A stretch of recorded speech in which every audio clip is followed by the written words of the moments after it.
Okay, slow to thaw crickets, that's the mission. We got a full couple months here to get to spring. We'll thaw out. Only those oldest and the most decrepit crickets won't make it through this deep freeze we're going through.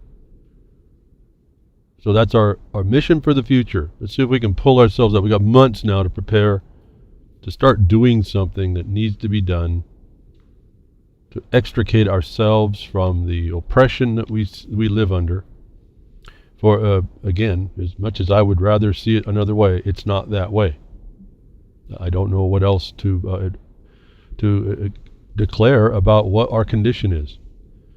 The interesting part is the tools are around and available easily for us to use in order to do that extrication.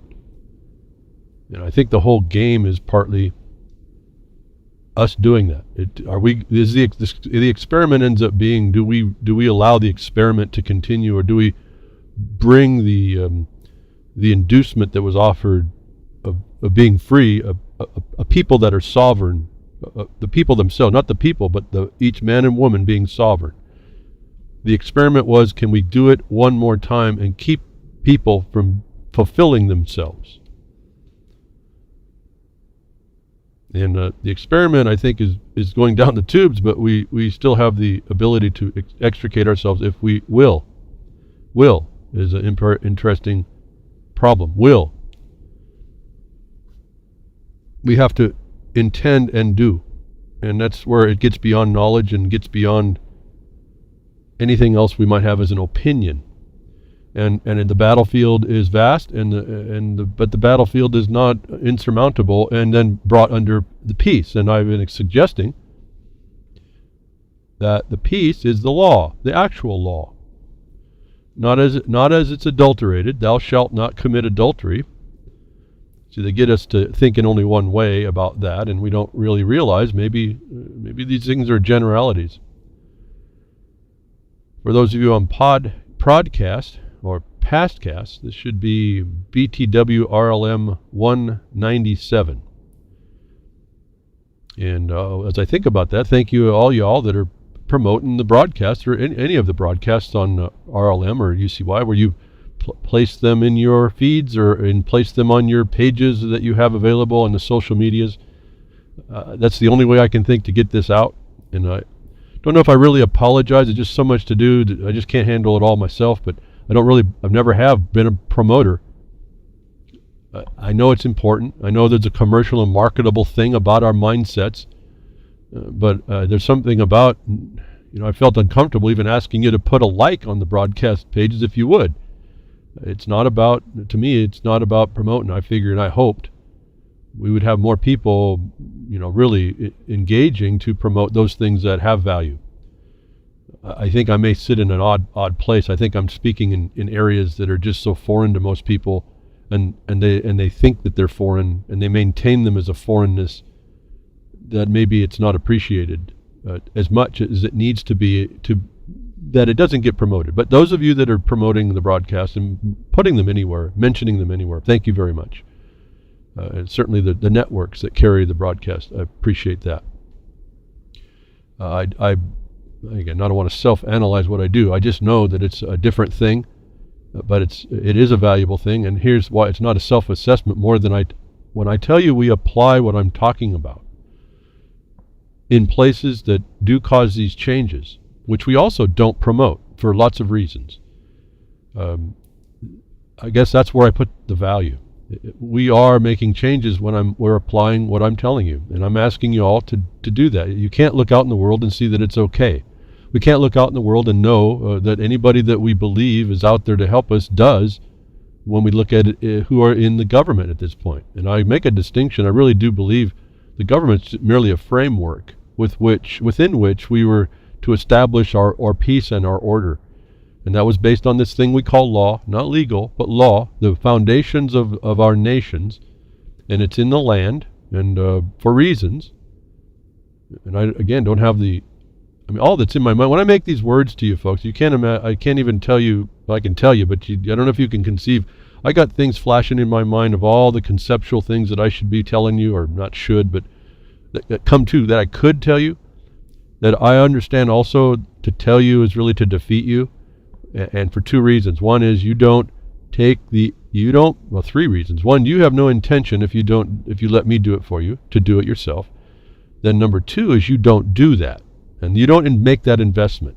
Number three is you don't get the reward from your intended action. In other words, that black and white that explains it to you. And as I told somebody in a seated decision, in every intention to help them, I said, I want you to read the black and white so you know the words, and I want you to be able to have an objective foundation from which you decide, not from opinion, not from politics. I want you to be able to be empowered by those words that are there that will allow you to separate the wheat from the chaff, you can listen to anybody that comes to you, and you can separate whether or not they're sending you, puffing smoke in your face, or whether or not they're telling you the rightness. And if they're telling you what's right, you listen. If they're telling you what's wrong, you tell them what the right is. I want you to have the foundation to make the proper decisions. See, it's not even me wanting to impart what I know as an opinion or as what I would like to see. And this is what I think we are partly needing to do. We don't go in and tell everybody what we know. We tell people what they need to know about what we know that will get them to the better place. And we have to make that an honest determination. But at every point we've got noise, what I call noise. It's why I don't promote. It's why we have, as a Jefferson Mining District, don't really promote. We wait and wait and wait. We've decided to wait until we only time something comes out is when we have the proof, absolutely the proof, beyond opinion. And part of the reason is it should be self-evident. There's no opinion that can be had around the facts that are in place. Now, you can create an opinion, but that's just a story or a lie. You're either telling yourself stories, you're telling other stories, or you're a divisive deceiver. And some people have found the Jefferson Mining District, there was a big update, at least in the first part of the pages, of a whole lot of new information of what's coming down, what miners and property owners, and we call, as I say, we'll see the beneficiaries of land disposal. There's information on the Jefferson Mining District website which lay out very serious problems, in particular for miners, but also for ranchers and water appropriators, and explaining this concerted effort, collusion of people in this country that will defeat other people. And how the website shows just very basic information. Not going too deep there to explain what are a couple of the things that are going on that people, in particular the miners, need to pay attention to. That there's nobody that isn't involved with Jefferson Mining District that can to speak about that information. They have no clue. They have no knowledge. They have no applicable knowledge. Anybody who's speaking about what Jefferson Mining District is or can be, or what it's doing or what it's not doing, or how ineffectual it is, or how big it is and it can't do what it does, don't know. And when they say that, they don't know. And I'm saying this in particular because there's been information coming out after we did the update that the noise starts trying to divide the miners. I tell you, the microcosm of the miner is the macrocosm we know as America. It's actually all people. And I've been here behind the woodshed trying to show you how you separate the wheat from the chaff in that regard. You have to be careful and cognizant of the signal-to-noise ratio, if I can put it in more electronic terms. Partly because the Silent Weapons of Quiet War is subject matter based through a dry discussion of electronics and how the society is a circuit, and they'll give a place for you to plug yourself in, and I tell you, you will. We do that all the time. And so I'm trying to show behind the woodshed that's there. It's there, but how to avoid it, and then what to do to try and stop it. And I say try only because there's just not enough of us. We would stop it if there was enough. So so there's information about Jefferson Mining District that the people that are not involved right now, and if they haven't been involved for a few years, they have no knowledge. You can look at them as divisive noise, the signal-to-noise ratio. That every time we bring up updates, it's a whole bunch of people that start talking out about what we're doing, and they don't have a clue, and they sound like they do. And this is the deception. This is what I'm trying to explain to you when I give you these so-called news. That whether you want to call it alt-right media, mainstream media, or whatever, It's just, to me, it's all a bunch of noise. But for you, it's notice of what's up. It's not good or bad. It's what is, what could be, and our job is to filter through it so that we become effective and we target the right things. In other words, in a battlefield, I'm told, companies. I always say companies, and I mean governments. See, it's not much different, is it? They will put, in war, they will put decoys, inflatable decoys that are made up to look like real installations and hardware, so to fool the enemy either on numbers or placement. And this is what this noise does. It gives you a lot of targeting things to think about that keep you keep you confused. This is one of the main problems that we have, and for some reason, one of our human frailties is really susceptible to this problem. And so, getting back, just there's an update on JeffersonMiningDistrict.com. Very serious things. It's if you look at, even if you're not involved in mining, if you go and see what we're talking about, I guess it's in the second set of tables, rather near the top of the page, underneath the bag of law links. And again, thank you for those that did participate in the petition. That has been stopped.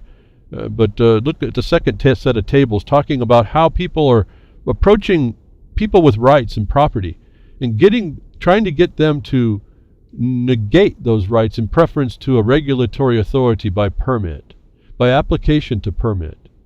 And then we look at that permit and we see within it there are vast violations. If you know what you're looking at, that there's nobody that can I haven't heard of anybody that knows to speak to this to find it. That we find people speaking against what's going on and what we do. There's another comment that seems to be come around that seems to be a noise in the forums that are for the miners. Well, Jefferson Mining District is too big. It can't be that big. We don't see how it can be that big. Well, that's just a lack of knowledge. That's a lack of understanding of the purpose, and that's the lack of vision, if I can put it that way. It's a lack of awareness of what mining districts are about. Those people should not be listened to. It's the same thing that people will come and tell you what your limitations are, whether they tell you as a direct limitation or they try to get you to do something in action that's a limitation. Again, lots of deception can come up. You really, really have to focus on what that's why I tell you have to find a mission. You have to find a purpose, and you have to intend to solve that purpose. That purpose would be to stop oppression. You got to refine and define yourself very narrowly. I don't like that, but that's what it takes. I don't even want to be talking to you about this stuff. I'd rather talk about kumbaya. I'd rather do all that. It's a whole lot more fun, but in the right way. So I come here, there's a duality in me. I don't even want to talk about it, but I know I have to. And this is the crisis that we're under. So, just to point it out for the miners, the district is large. I've already explained all this. As a matter of fact, I've done so much information on all this.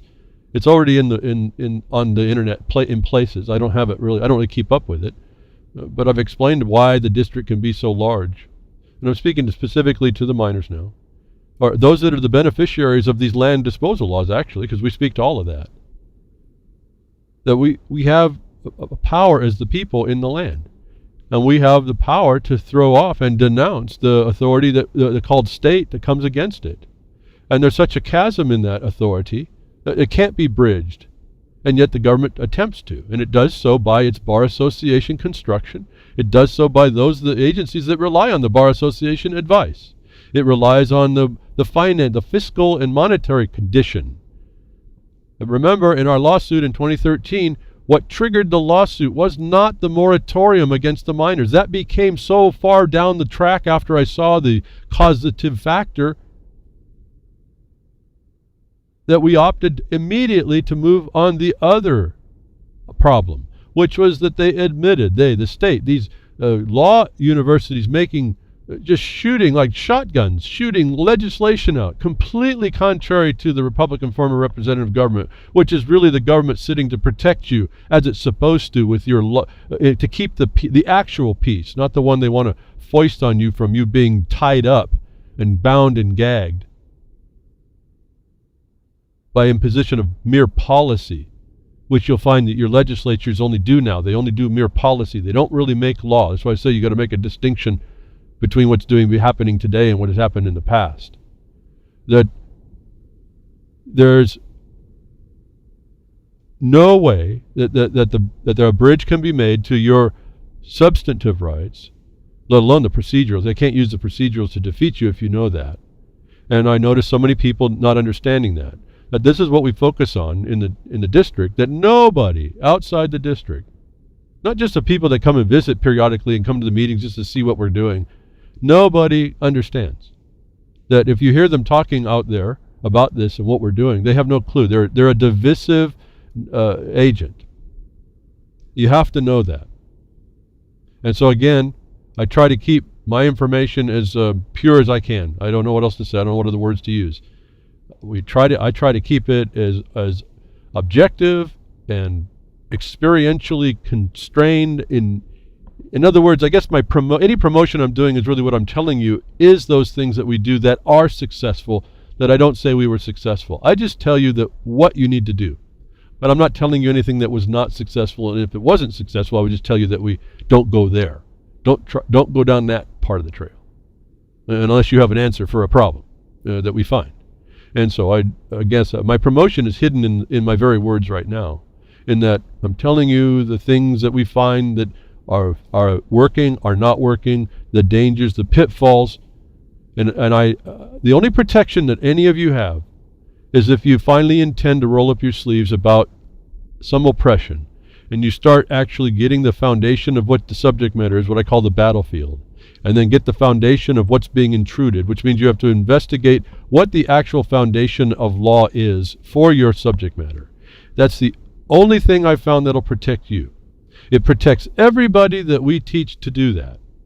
And all we're teaching is to go read the law, the black and white, the things that are relevant in the subject matter of the importance of the decision maker. And that could be you. You could be a decision maker. You're a decision maker to make the intention to roll up your sleeves to of some wrong you need to make right, something that you need to bring behind the woodshed. See, my comment has always been about this broadcast in the little phraseology is open you a can of whoop-ass. It was never about what I'm going to do to you. It's about what you are going to do to what you find, as I call now, the oppressor, any oppressor. And so, I'm off again. I'm always off these trails. Understand those of you that have been lots of emails going out and things about the district updates. Don't listen to anybody else that's talking about the district. They have no clue. They really have no clue. They have no concept of how things are done. And here's the point. For those of you that might kind of get this idea. The mining districts were not actually Soviet or central control. There wasn't actually dictators in mining districts.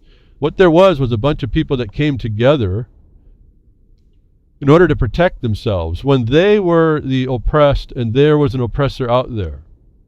Even the government itself. That when you listen to people, you'll start to hear that, for the most part, people think that these mining districts were having to have a central authority that commanded over a territory. That's not the case at all.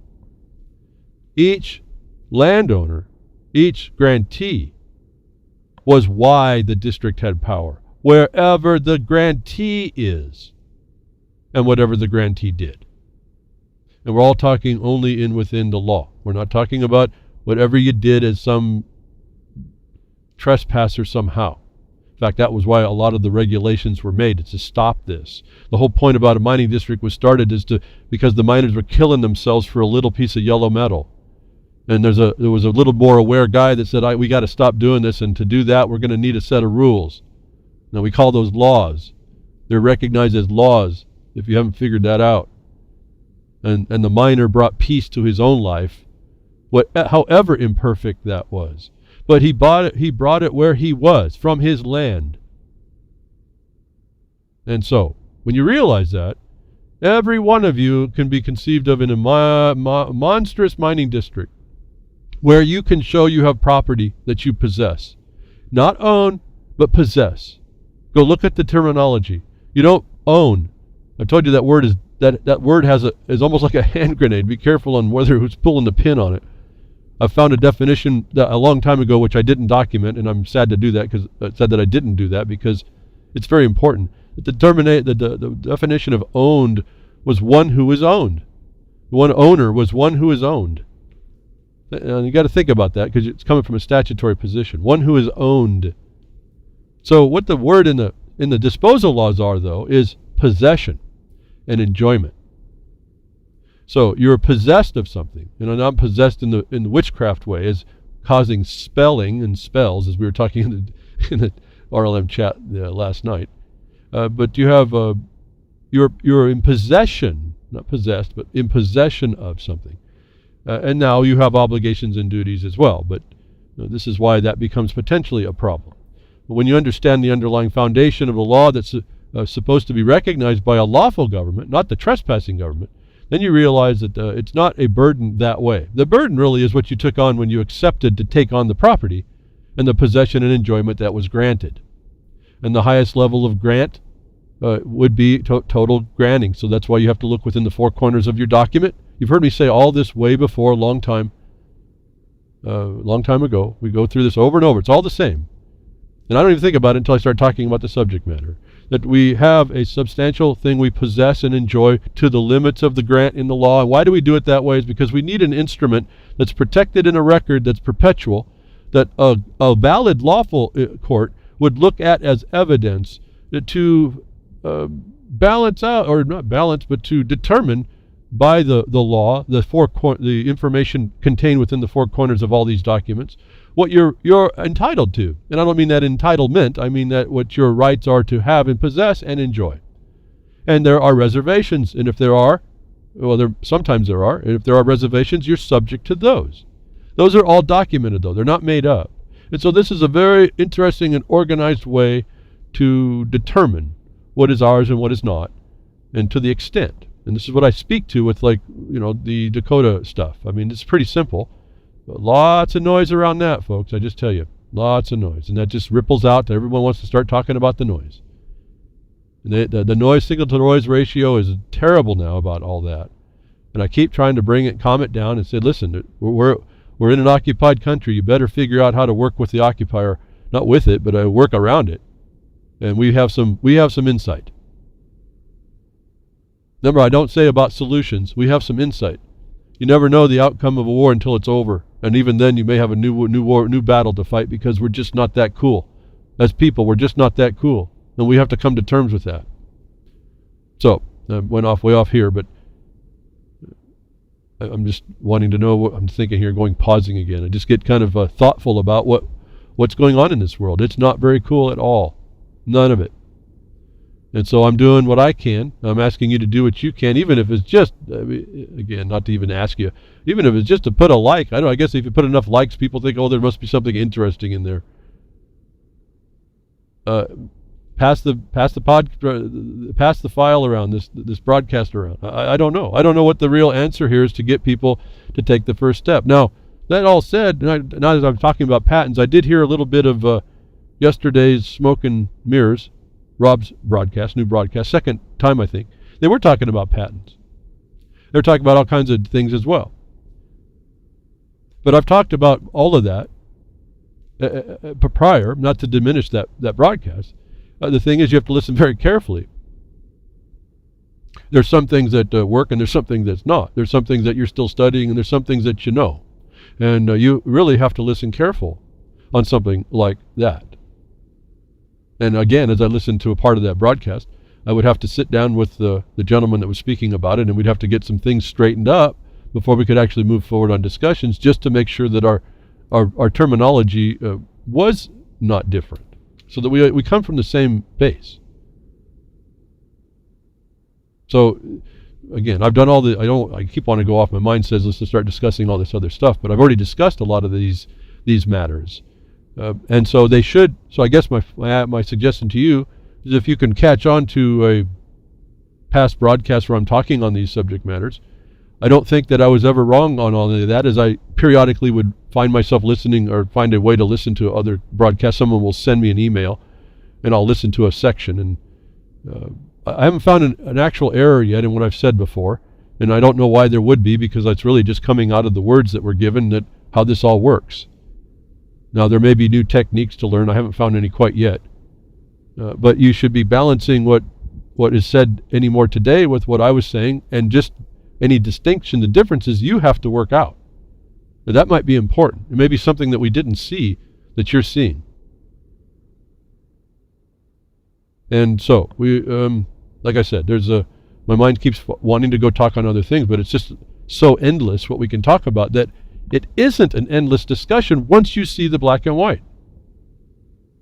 It's like when I'm listening, people send me emails with videos to go watch, and we were talking a little bit about this in the chat last night. Everyone says that they won their case and they win and they prevailed and all this other, well, they didn't use the word prevailed, but they win their case. And I listened to the video, and there's no such thing as a win, even by their own statements. So there's a lot of people on the internet that are going along and finding out stuff that I found out decades ago. It ain't so easy. That this system is set up to take you down. And if you don't know the process of the system, and lots of it, I don't know how much you can know, but you will be defeated at every turn. And one of the main things I mentioned last night that I hear people making the major mistakes is not understanding some real basics on the process of the courts. Yes, they're corrupt, and yes, but once they got you in their grip, folks, you're not getting out. That's one of the main problems. And you may not be able to get out because they're an organized criminal syndicate. And I say that, and people will tell me, oh, you can't mean that all over. You always beat down on the Bar Association like they're defenseless, folks. It's a legal entity of a bunch of people that are in membership to hurt you. And if you don't know that, you haven't read enough. Yes, I'm saying that they are all corrupt all the time. And their judges come from the same membership. And their system is what you're under. The whole set of rules and why you go to policy is because of the Bar Association. All the legal entities that came up after that time are subject to those rules and regulations. Subject to what? I've read it behind the Woodshed plenty of times. I mentioned it. The Model Business Corporation Act. I don't know why it takes a genius to figure out you don't live in a de jure country when you're dealing with Model Business Corporation Acts as law. Again, I keep repeating myself. I don't know who listens to this stuff that picks up the repetition and gets tired of it. The answer is already before us. All it now is action. In listening to the broadcast a bit about the patent information, it occurred to me in listening to the lineage, the history of where the gentleman came from that did the research that came to these points that he has. I make no judgment on any of that right now at this point. It wasn't really enough information to comment about. But he essentially lined out what I've done. It was pretty his path, what he came to know by his proofs. I was looking and listening and saying, well, that's really my track in where he was saying he found out he could take tests pretty easily. It got him into linguistics. It got him into going to language school. You've heard me say all this that I didn't do, that he ended up doing. But the track was very similar, very parallel. That he came to the point that an objective, external, interested party, the government, identified that his track was one that he could do systems analysis. Now, I've never looked at myself as doing that at all. And yet his track paralleled what I got myself thinking, I've done all those things. I've analyzed this complex system. I've run through the nuts and bolts of it. I know it pretty good, this thing that we're up against. And so it occurred to me his mind was like my mind. And it occurred to me because I'm looking for why. Why is it some of us see this and lots of people can't? And it has to do with superiority. It has to do with however we're wired, however we're put together. And not everyone's wired the same. It doesn't mean that we don't have the same obligation and duty to throw down oppression. What I'm saying is each one of us is going to have a piece to that puzzle that is the oppressor that we're against. And in the same token, as there may only be a few of us that can do systems analysis to be able to find out what we're against in the battle. What is this thing we're battling? The battlefield itself and the things that made that battlefield necessary. There are others that do other things. That now, it occurs to me, and I'm trying to find out a way so that I don't get so beat down about why I don't see so many people not engaging this oppressor. There is an oppression. Are you going to stand by and witness it and become the accessory to it? It is really something in my mind that troubles me.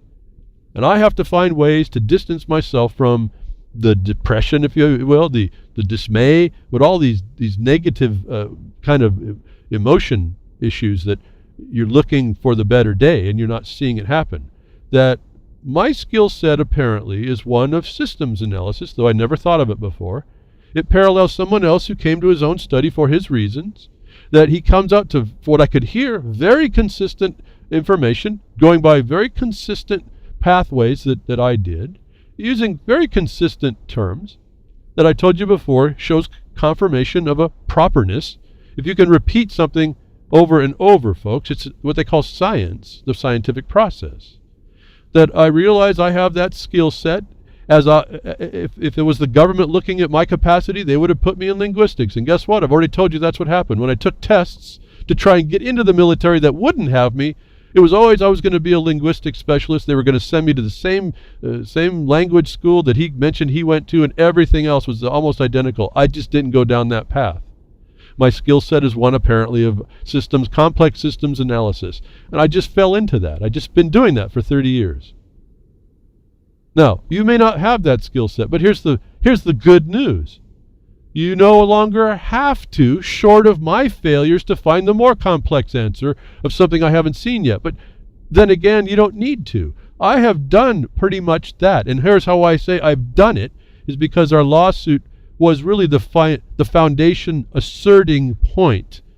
We took the view of this complex system, boiled it down to its common denominators, found the harm within that, and sued to enjoin it.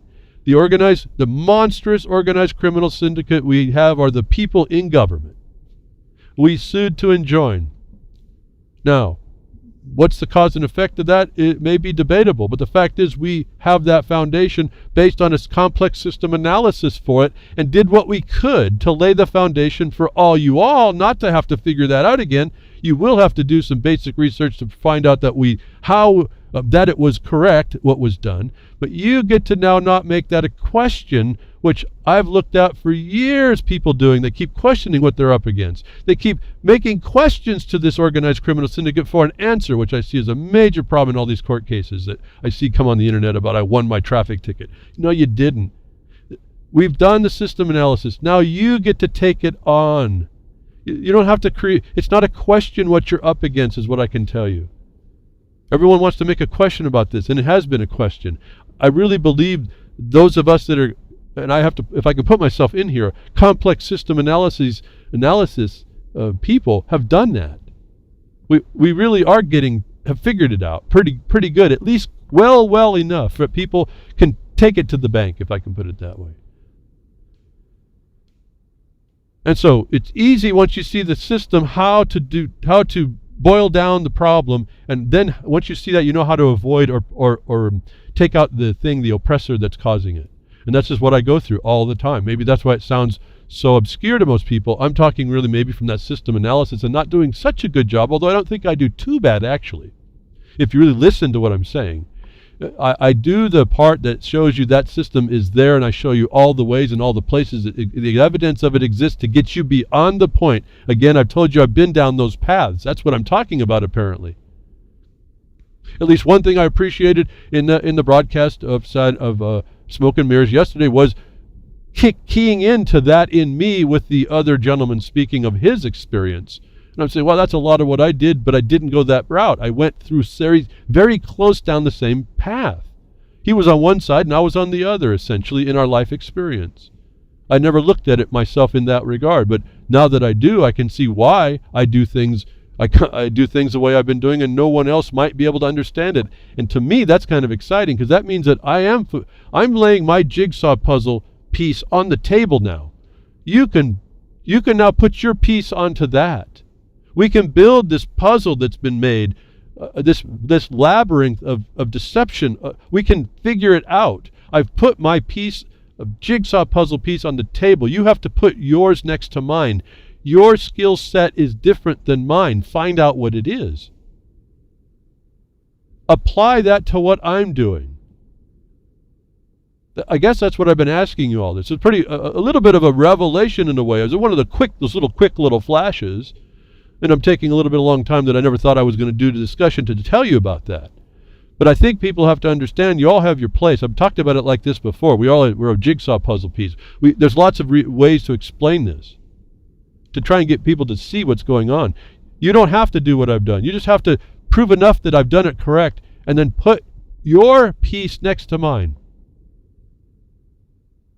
I told you we've laid a foundation that is so huge, I don't even know what to tell you. And I didn't use the why. I didn't speak like Trump, even though it may sound like it. It wasn't huge. It was huge. I can't tell you.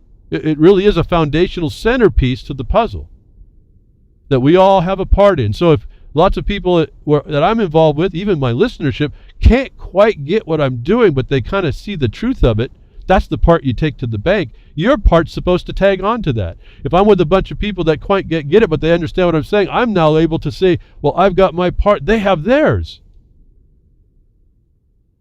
I can sit in anticipation. We're going to link up.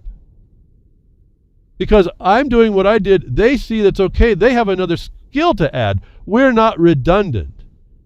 Each one of us brings to the table our power. And I guess in my optimism, I'm hoping that we see that in ourselves. I think I've always known this in us. I think that's why I speak around it. I don't know. I don't get too esoteric. I realize that's kind of a problem. We can get lost in all this esotericism as well. It's kind of like the same problem of people thinking, well, I'm thinking critically, I'm going through the trivium, and they can show you chapter and verse, and they go 10,000 different falsities in the world, and they never get anything done. No different. I've been told, well, have you read Sun Tzu, The Art of War? Well, I did, but it's so long ago I don't really remember it.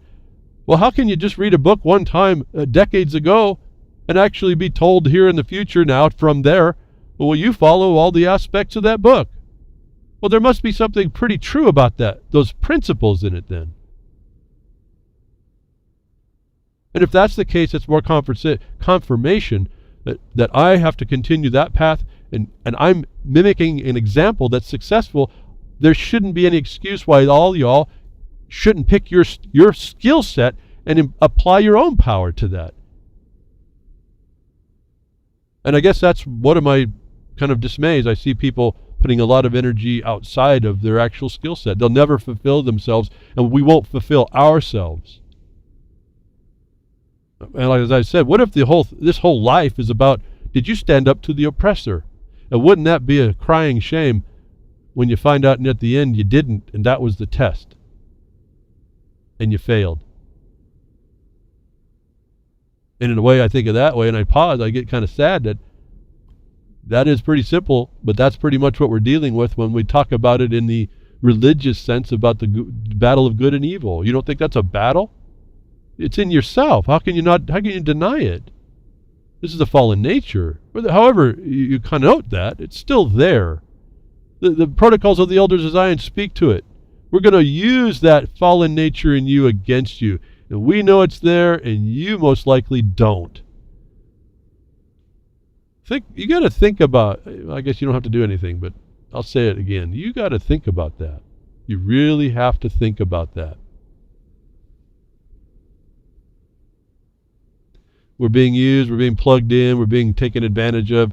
We want to, in our hearts of hearts, we believe everyone around us is doing good. And really, that's not what happens. First of all, people aren't like that actually. Really, to my dismay. I don't know why, but they're not. And then you throw on this layer called fiction, they're tools of people to do things that aren't necessarily easily done without these tools, called legal corporations. And I don't really get in this case, don't get all wiped out about legal. I've told you about that. It's really kind of a neutral thing. It's legal for those that have to be in it. It's not legal for those that are not. It's crime to be drug into legal when you're not. It's certainly not a crime when you consented by application to have legal thrown on you. There's a big old wet blanket. You then get, oh, wait a minute, I didn't know this was supposed to be that wet and cold. Well, that's not our problem. No, you were supposed to have due diligence, as they'll tell us, to stay away from that. The problem is when you haven't done that, and they drag you in. And getting back to the court cases I've seen on the traffic, long way divergent to come back, talking in the chats, I said, it's really, anybody that walks into a court and uses the advice on the internet to demur to the court while you're making a challenge to the jurisdiction is dumb. A demur is a traverse. It says, I don't care. It doesn't matter that you charged me for the crime. Who cares? Here's another reason why it doesn't matter. So what? I'm charged with the crime. Well, when you say that, you're saying that inside the jurisdiction, aren't you? So a demur, a traverse, is not the answer first if you're challenging jurisdiction. Now, I know I'm talking only to a few of you that listen about what I say legal and technical. This applies to everything in your life. We make the wrong answers to the wrong point. The other thing I notice that people do, they think they know so much when they walk into the courts and they ask the judge a question. Folks, what have I told you about asking anybody anything? You agree to receive the answer. You agree to the authority that they've shown you for the answer. And if you've agreed to ask them the question to get the answer, you can't very well say they didn't have authority to give it and challenge them further on it. Why you ask a question in a court where you're challenging jurisdiction is dumb. What have I suggested to you as a better approach? I say better because they're organized criminals. You just want to make a record, haven't I said as well? Don't you then run over if you have a problem with the jurisdiction? Isn't there, and remember, what everyone's missing is that this rule, this due process is a presumptive and burden shifting. Presumptive and burden shifting. And the trick is to rebut the presumption and or shift the burden away from you. And you do that going in. You don't do that after you've been asking questions on the court about. You run in on how they figure this, how you figure this out is on what is your remedy. See, folks, they go, you haven't, one of the things I saw was a judge will say, well, I realize you don't want to make motions for the court, completely blowing over the fact that they made a motion in demur. See, the judges are really slick about this. I know you're not wanting to put a motion in the court, because everyone says, oh, you can't put a motion in the court, but they do a demur, so that's like an oxymoron to start with. But they say, I'm not going to make a motion. The judge says, okay, I know you don't want to make a motion, but you're making an argument. And the one making the supposed challenge doesn't say anything. Folks, let me get back to the simple word. What's an argument? Isn't another word for an argument merely an issue? And isn't the trier of fact to determine issues? And so when you said, when the judge says, oh, I know you don't want to make a motion, but your argument is, and you don't say, no, I'm not making an issue for your determination, I'm challenging your jurisdiction and I'm imposing a remedy, which is your burden to fulfill, is the proper answer, which is not being stated. When the judge says you're making an argument and you don't say no, you've agreed to that authority to determine the underlying issue. The word argument means you're proposing. Now, I know a lot of people say, oh, this word nonsense is nonsense. You're right. But this is the battlefield. This is how they're taking people down. If more people knew what I'm telling you, and maybe beyond what I'm telling you, when they go read for themselves and find new revelations that I haven't had a chance because I kept moving myself, there may be things I didn't uncover. But once we all know this stuff stops. Because once you start doing these burden-shifting, presumption-killing motions, not motions, actions, remedies, they're remedies you're doing. And you use writs to do this as well. You start to turn the record to show the criminals that you're up against. And if there was more people doing this and coming together, especially with this internet, I think this thing starts to end really quickly.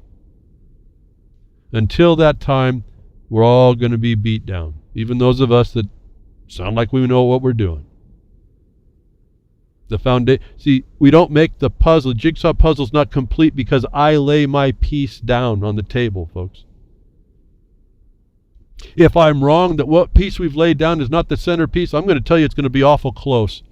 I'm looking for one of you to make the centerpiece then. I want to put my puzzle piece next to yours. I want to fulfill what we have to do to stop an oppressor.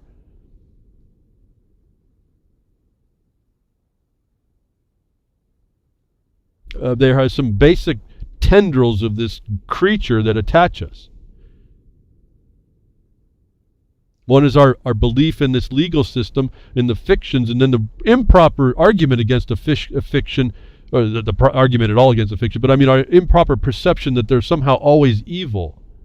They're actually not. They're only evil when they harm you, or they're used as cover to harm you. Remember, a color of authority that comes to destroy your rights, remedies, or property, or turns that over to someone without a right to them, is a felony extortion or coercion. Now, those of you that are sharp, you would have picked up, but extortion is the only equal right you have under Title 42 U.S.C. 1981. And you'd be correct, except that's to a certain status, isn't it? And if you're the one that says that your remedies are based in the law and not the legal, not the policy, you have priority status. And so it doesn't apply to you in the context of an equal right, which is a obligation and duty to be submitting and subject to extortion. And when you understand this distinction, you start to understand how to parse the world you see. That's one part. That's one part of the part. I got to be careful talking absolutes always. So, they use a lot of tendrils. This system that they have around us that we don't understand, the ignorance that they impose upon us that we allow to continue. I'm evidence of that. Whatever I can do in my status, my capacity to see systems, complex systems, and analyze and bring it down through linguistics. Remember, all these things worked to bring us into an ability to see things that we hadn't seen before, and fairly clear. I think it's fairly clear now. Not just beyond opinion, beyond opinion, not just opinion. Not just because we think so, not because we have a theory. This is tried and true. This is the way it works. And not many people want to put their puzzle piece down is really a dismay to me, because that means the quicker we do this, the sooner we get to see what the picture was that we fulfilled for ourselves along this jigsaw puzzle piece methodology. And so the tendrils are the legal system and tied very carefully with this as law imposed as reality. It's not. It's a fiction.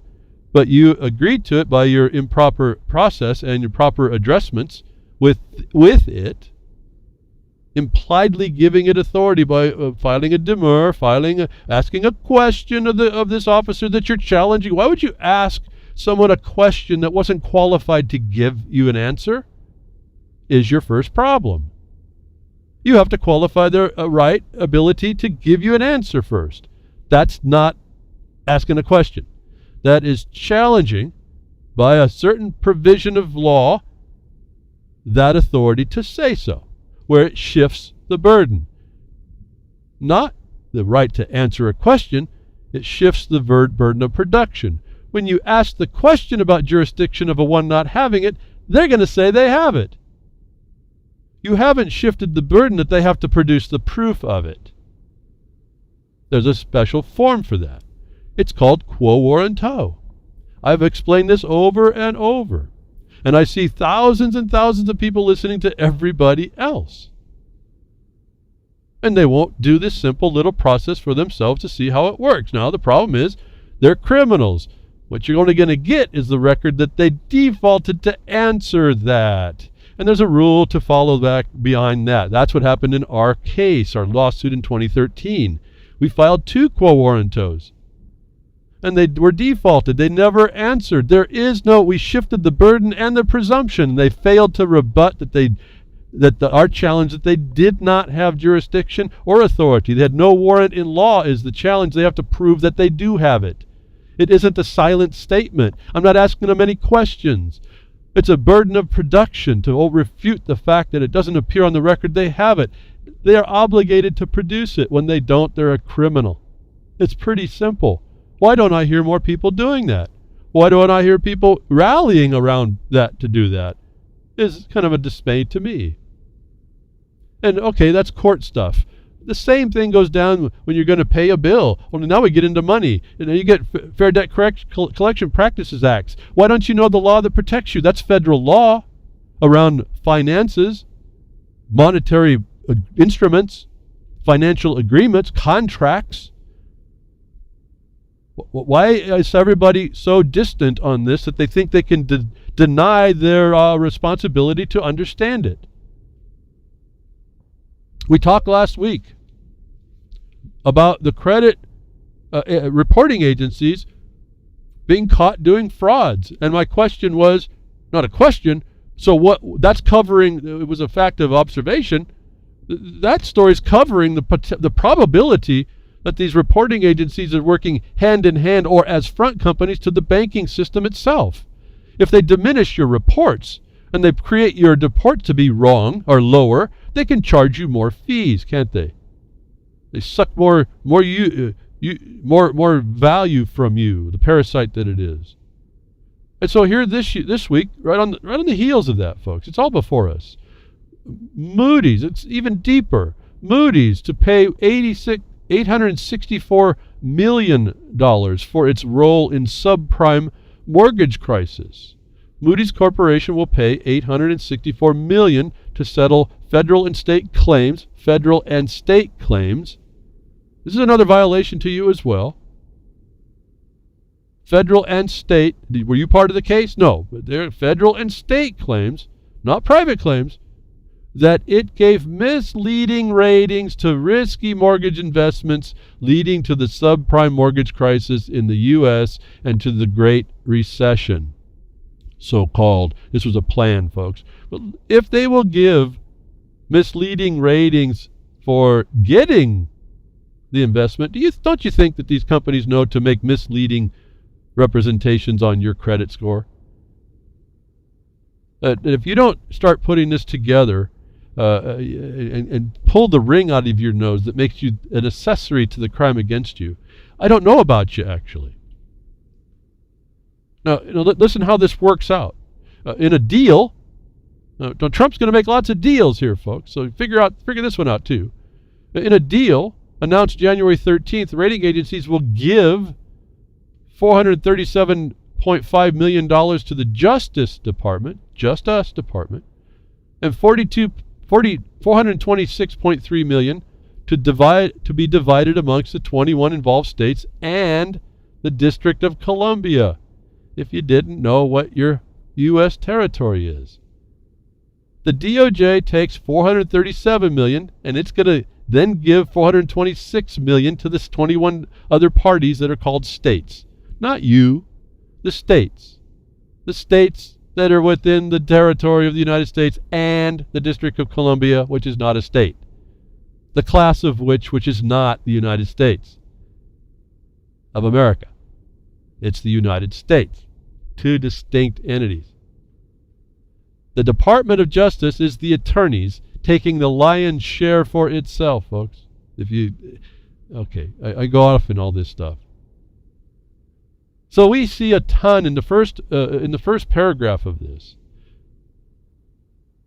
Moody's did in fact make misleading ratings. I correlate to your reporting agencies in this credit plunder system to doing misleading credit reports. And they're in control of that whole thing anyway. That you won't get remedy, the government will get remedy. Why? Because you don't understand your place in it's not even a pecking order. You don't even understand your place in this system, the host that you are to this parasite. And the parasite wins always. To me, this is just more proof, beyond opinion, that the system that you've been plugged into was made for you to plug in, and you did. We have complete deception, and then in the outing of the deception, this became so bad, they had to have some scapegoat. Remember, the government allows this. The government allows this by not regulating it.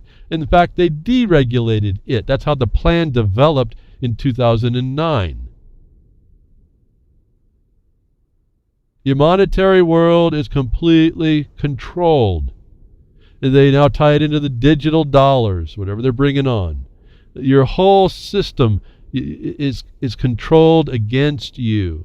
The fix is in. It was so bad they had to find a scapegoat. That's why this even came out. But the government allowed it. The DOJ that got paid, whatever got paid. What did it get paid, folks? These FRNs, this nonsense. It just put back money back into the system to go back out to another place to plunder you. Is someone in some group out there, some people, not a group, but a few of you, don't even know yourselves, have the skill set to track this down, to find the remedy, to make it a notice to everybody that it's going on and that you're doing your best to stop it. What we've attempted to do with the Bar Association itself. Leverage funding was what we got, and I forget to finish this point. The leverage funding is what started our lawsuit more than the moratorium against the mining. That was black hole funding, what I call black hole funding. Leverage funding is the thing they're doing and using to destroy this country, and the lawmakers are in on it behind the scenes in their hedge funds, that when you make a black hole funding, you securitize this leveraged funding. They tell you exactly that it's in the financial system. It's leveraged funding. It's going to be leveraged, not in your favor. It's going to be leveraged in the favor of the people that know about it, that have the hedge funds that invest in it in perpetuity. And the lawmakers know about this. This is what's going on in your conservation with Obama, just throwing down more national monuments. As soon as you're going to find out everywhere they go, they inventory everything. They know down to the last good estimated dollar, what it is they're dealing with in money. They conserve that. They put it in non-use, and those lawmakers are in the hedge funds that are investing in that value of non-use that is then monetized, bonded again, derivatized based on the bond. More value is put in that these corporations, these investment corporations are investing in. Your lawmakers are in on it. This now is you find out now this is what goes on with the Bundys, and this is what goes on with the Hammonds and the miners. And a few years ago, they want this land. They want to take the value. They really can't keep you from it, so they have to close you out of it. They can't do it without closing it out. If you haven't been hearing what I've been saying, I guess this is the point about coming to the monetization of things. The government is in on it. Then they'll take a part of the outing of it as a scapegoat. They won't stop any of it. Did you get any of this action? No. And if you squawk a bit, they'll give you some crumbs to shut you up, and you'll take it. And yet we have a bigger battle. See, they've got us diminished. It's all so clear. Do I have an answer to it all? Well, no, because I don't. I just tell you it's there. I tell you what we do. There's going to have to be someone with a skill set better than mine in that area, and there is one. It's not because I don't have it. Someone else is out there. I had my skill set. I could probably take my skill set, apply it to this if I was able, had more another life to do it. Just another system to analyze, I suppose. But we have the proof of it here. We don't have to worry so deep. We already know the system, that why leverage funding was such a danger that motivated me to go ahead and move very quickly on our lawsuit. It was way bigger than the moratorium. The moratorium, in fact, there was a value placed on the value for the mining that the moratorium is allowing to be a secured asset to, that is being monetized in leveraged funding. That was what we called SB 839 in Oregon. Leveraged funding speaks to the entirety of your system of finances. There's a big, dark, deep hole of investment going on back in there. And they do it by securing away the value that they inventory. That's why they're supposed to do federal inventories. That's what the problem is. And then they inventory it incorrectly.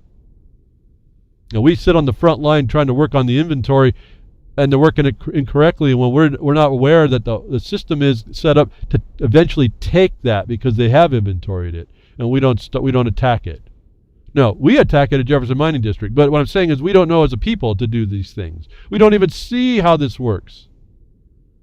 We have an inkling. I talked to many people who said, I knew there was something here about that. I said, no, you're right, but it's deeper. It's not just systemic government. We're giving the land over to the Chinese. No, this is lawmakers that are involved in the fiscal side of this, on the investment side. That's why people like DeFazio can have a home down in New Zealand. I live behind the Woodshed. He's got a home in New Zealand. He's been a public servant for 30-something years. And he's got a second home at least in New Zealand, if not more. How? This is how, folks. And if you're crickets against this, that's your future. You will be pushed into your little stack 'em and pack 'ems because they've taken all the land and conserved it away from you. It was a war crime, but no one seems to want to step up and call it that. And I guarantee you when you do, they're not going to agree with that, but that's because that's what's already happened to us. Go to Jefferson Mining District, look on the right-hand side near the top underneath the second two tables, and you'll see that conservation's a war crime. You'll see our comment to the DEQ. Or to the land as well. We send them both. We said this is your conservation, your non-use of these resources is a war crime. Do you think that a war criminal cares? So we need help, I guess is the point. We need more people coming to observe and then act in unison, not unity, but unison on the protection of their country. It's all, to me, I look at this stuff and I'm just seeing exactly the tale of the admission of the entirety, just in this first two paragraphs, actually, because when you follow the money, folks. I mean, it's all the same thing. The fix is in. Why do we tolerate that? The fix is in to control things in our lives that help us out. Why? Why do we allow ourselves to be treated like the livestock they treat us as? The beasts of burden, the human resource. The words are there. The linguistics is there, folks. They don't have to go invent stuff. The problem is when you hear it, you have to think about it. You got to settle with it a little bit and really think about it. And then I'm hoping that there's an offense to your mind, offense to your spirit, more importantly. And you just say, I'm going to stop that oppressor. That I don't know why I feel more, in the last few weeks, I think I'm more interested or found it more important about this cannabis stuff than all y'all that are actually enjoying it. And I say that because I hear crickets on the response, and I say, did you write your DEA? Did you write anything to the government to put yourself in line as an objector to the oppression of the withholding of things that come from the land that it can be used by you to help you naturally? More studies came up, and I heard these on Freaker's Ball. I didn't hear these. I just heard something, and I tried to track it down. I didn't get the link. Again, I'm in and out, so I don't get into the chats that night, and I get in late. And then I hear the tape, and I don't get the link, so I had to make it up. So I apologize. Maybe in the RLM chat they can put this in. If anybody was tuned in on UCY and was in the chat and tuned it, maybe you can go back and get those links while I'm talking. There was a statement talking about now studies coming out that the benefit of they're calling it medical marijuana. I only bring this up, and this is where I wonder whether or not I think this is more important than all y'all that really should be speaking up better than me. The ones that participate, that find the use, that understand this better than me, that have the talent to go after that, to write up simple little statements. There's a whole string of studies now that have come out, and I was triggered by this one that was talked about in Freaker's Ball on Friday night, Grimner and Moose Girl. A study of fatal car accidents shows medical marijuana may help curb opioid use. Now, there was a lot of statements made in this, and that I heard. I may have misunderstood the increase, the decrease level in fatal car by what I heard Grimner talking about. So I want to hold back on what my thought I heard is. You can read the story. They do mention here 9% reduction.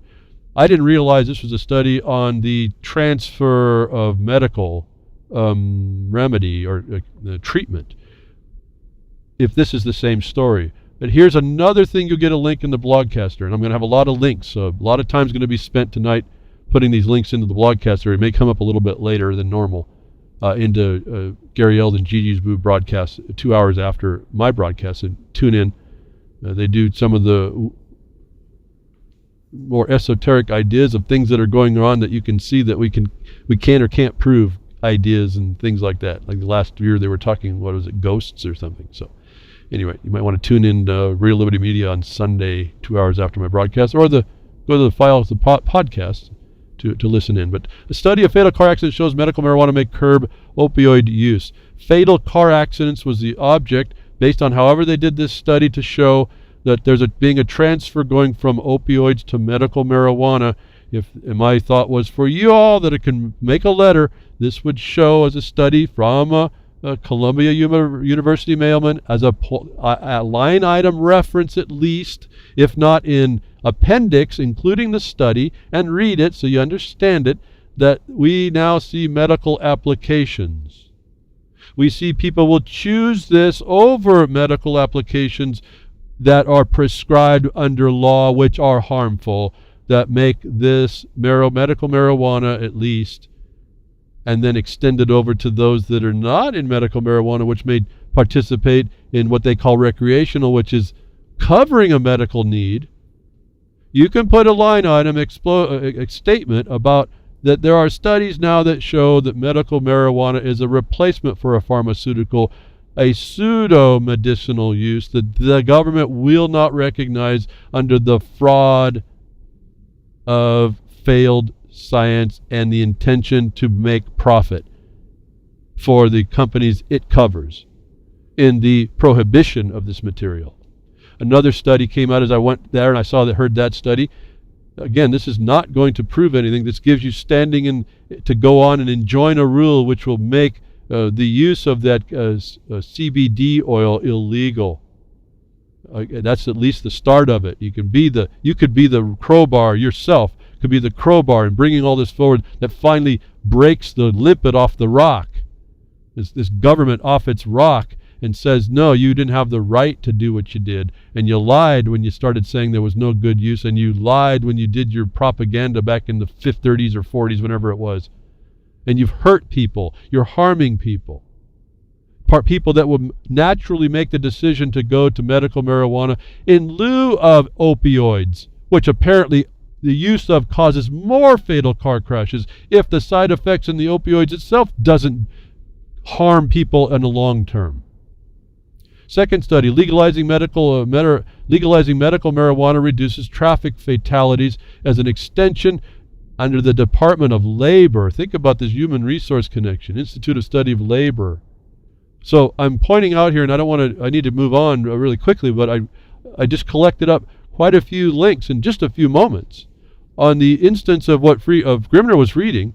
I said, wow, okay, there's studies now coming out. These would need to be for all y'all that are filing the DEA comments and the FDA comments and just any comment to the government to expose this fraud that's harming people. Along the lines of what I said, go look at that video from last week about the grand mal seizures being stopped in 20 minutes with, I don't think there was any side effect.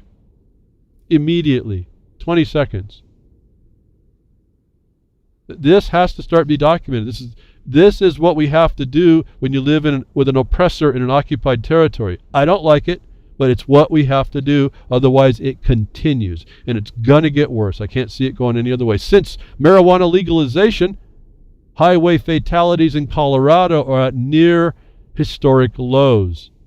And I point on transportation a bit here because the new transportation intermodal plans are UN. They're utilizing transportation and its needs and its public safety as another ostensible pretext to control your life. As I tell you, they're going to control your roads, which you have prior right of claim of the possession of. It's right in the law. It's possession, not ownership.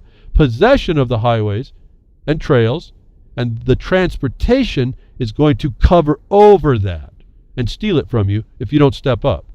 JeffersonMiningDistrict.com, it's Highways and Trails document. You can read the base in the first part. It's only a 4-page document. You can read what I'm saying is the thing. If you know what slowly take your time and read what's going on about the highways. The authority is exclusive vested in the county for all's right to travel on the highway. All right? It's your right of enjoyment and use. It's not right to drive. The county is the exclusive holder, and for our purposes in the Jefferson Miners, it's about the closures. There's no unilateral closure of power even in the county. Why? Because this is a pre-existing claim of possession by the people.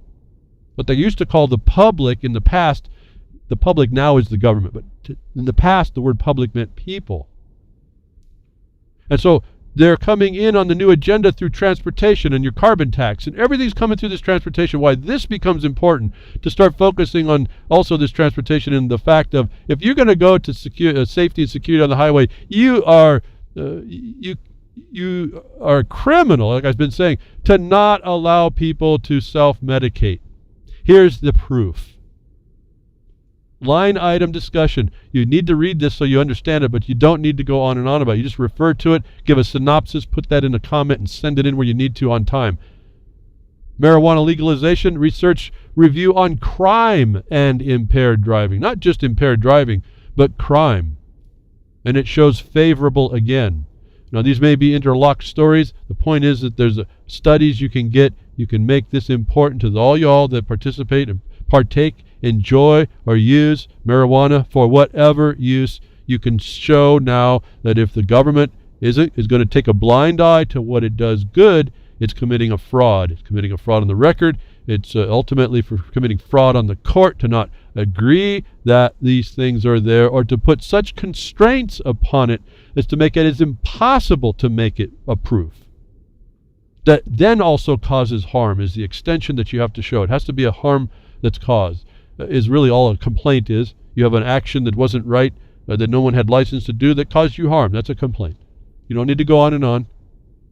Why medical marijuana law reduces traffic tickets. Now, this was interesting. They're going to give you the why. Okay, fine. Find out the authority. It says a study does this. Find out what they claim is the reason. It might be all it might be all part of the same story, folks. I think there's actually 2 or 3 different studies. The point is, read. Here it is. I'm giving you the tools for those of you. And I think it'd be a great service anyway. After seeing the grand mal seizure thing and seeing other people, the Simpson guy, he's gotten a good use. I've heard people using it have good use. I know of people that use it in different forms that find medical use, so I know it's out there. If I was blind to it before, it's pretty clear now. There's a big fraud going on in the government that is there, okay, but you have to now figure out the steps to solve it. You have to call them out for who they are, get a proper record made. I can't see how this is that hard. I'm dismayed that this people think this is that hard. Again, I'll just make the same, beating the dead horse almost. I keep beating on this dead horse. Maybe it's not dead. Maybe it'll get up.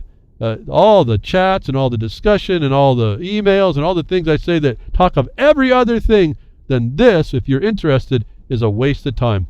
Once you do this, go ahead and chat away. Persistence on this, go ahead and chat away.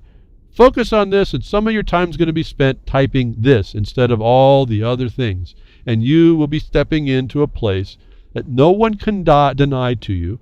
You will see the truth about what we're up against. You'll be part of the solution and not an accessory to the crime against you and everybody else that you could have helped if given you have the talent, the skills applied, as I found out through different channels decades later, that look to me through looking through someone else's statements on that Patrick on Smoke and Mirrors, that his objective test for his capacity in a government that is a military that needs to understand the skill set of its people found him to be a systems analyst, complex systems analyst through linguistics. What is your skill set and your mission purpose, if I can put it that way, for those of you military? And I'm speaking to a lot of old military here. That's what you have time left what's time left with you to go do. Now, I'm trying to lay out the fast points for you to get you started. Again, I can't know all the fulfillment of it. I can just get you started. In other words, I'm attempting to stop the writer's block, the intention block, the identification block. I'm trying to show you this is a target-rich environment. Why aren't you shooting? Why aren't we stopping these criminals? Why aren't we arresting these criminals? Now, we have a long way to go to get there, but why aren't you on the path to be eventually in the place that we can do this? And I suspect once we do this in mass, you start to adjust the criminal's activity and they become less criminal. That's what we've found. We may not have to make any arrests. The criminal will adjust their activity under the scrutiny. In fact, they only are opportunists. If you will provide no opportunity because you're there to watch it all the time, that vigilance that the society that we've walked ourselves into is supposed to do to keep these criminals in office from being criminals. Once you make no opportunity because you're there and watching, and they know you're there and watching, and you do it correctly, you don't become a jerk, they will not commit the crime till they think you're not watching. That's the real world, folks. I don't like it, but that's what's happening. And this is the government. That position, that principle is on steroids in this government right now. And we were told it was coming. There should have been no excuse why I have to come and watch people being inactive is really, I don't know. I expected a little bit more of us, but that's my prejudice, isn't it? Robots could soon be classified as electronic persons in Europe. Don't think it's going to be there only. And you have to understand how, as we move this thing along, the digitization of things, that electronic persons, that's any device that holds an idea, an idea that can be made from data. Europe's growing army of robot workers, folks, it's all here. They're technocracy. It's not just rising. It's a tsunami going to inundate. It's here. It's on the coast. Europe's growing army of robot workers could be classified as electronic persons, and their owners liable to paying Social Security for them if the European Union adopts a draft plan to address the realities of a new industrial revolution. Robots are being deployed in ever greater numbers in factories and also taking on tasks such as personal care or surgery, raising fears over unemployment, wealth inequality, and alienation. If you don't hear the UN Agenda 821 playing a large part right here, let me go back to the electronic persons. I think I heard this on Freaker's Ball as well. Grimner was reading it off. Electronic persons, personhood. They talk about obligations and duties always in personhood. These now electronic devices now have entityship with personhood. When we talk about animals, those monkeys coming out of South America are coming up for their EBT card, folks. Obligations and duties are for persons. Now, we have other obligations and duties as men and women, but we're talking about the legalistic ones.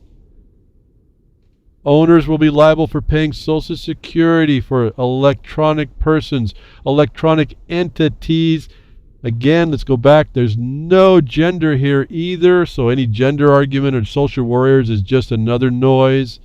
It doesn't actually exist. It gets you focused on it so you fight amongst yourselves. Electronic technocratic persons are here. They're not people. They're proving to you they're legal fictions that are given obligations for payment. They're after the funds. They're after your pocketbook because you keep using the system where the fix is in and they control it. And only to the worst. It's like Moody was just a soldier in the field under the law of war and finally did something so outlandish they had to put the hurt on him monetarily. They didn't stop to kill the soldier. They didn't put him away. They didn't replace them to give the message to the rest of the legal fictions. No, they just charged them and then they took a cut of the action for exposing the very thing the government knows it let happen. Electronic persons. Yeah, I see now quickly Grim saying, yeah, the Freaker's Ball is informative. I'm going to have to maybe, I'm waiting, I'm holding back. I may have to make my official protest. You're almost becoming too informative. I'm running out of stuff to talk about on Sunday. Might as well just do your old RLM news show again. I can tiptoe around that while you go 5 days a week. Hint, hint. But again, focus on the point.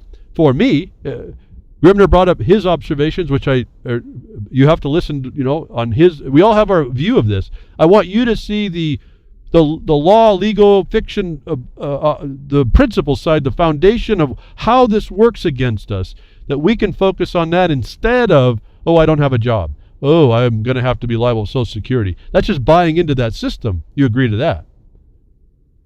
Maybe labor you should confine to women, and the men need to go make a livelihood. How's that? Maybe women need to be livelihood while they're not in labor, creating more production that the government claims, and investing personhood into them, by your testimony and learn how they're making persons electronic or breathing, and then learn how to call that out. As I told you, it's really easy. They make an electronic person. They're going to have to make a registry, a name. You're going to have to register it. They're going to get you to do it. They'll claim that you have the obligation to do it, and you will, instead of saying, wait a minute, what's this jurisdiction we're talking about? What does in the state mean with jurisdiction above the water and the land? Not the land and the water. It's above that, folks. It's a fiction. It's in the ether, if I can say it that way. They tell us everything and we just look past it. Electronic persons, people who own them, understand these are the Internet of Things, and autonomous action on steroids becomes this problem. Electronic persons becomes your computers in the banking system as well. They will be exempt from any harm they do while the fix is in and the plunder goes on. And if you don't step up and understand this stuff, and either pull yourself out, go back to that lawful system of trade. I can't even use the word trade and commerce. Of interaction. See, interaction's commerce. They've deemed it. It's all monetary. Every word you do is like in this monetary system.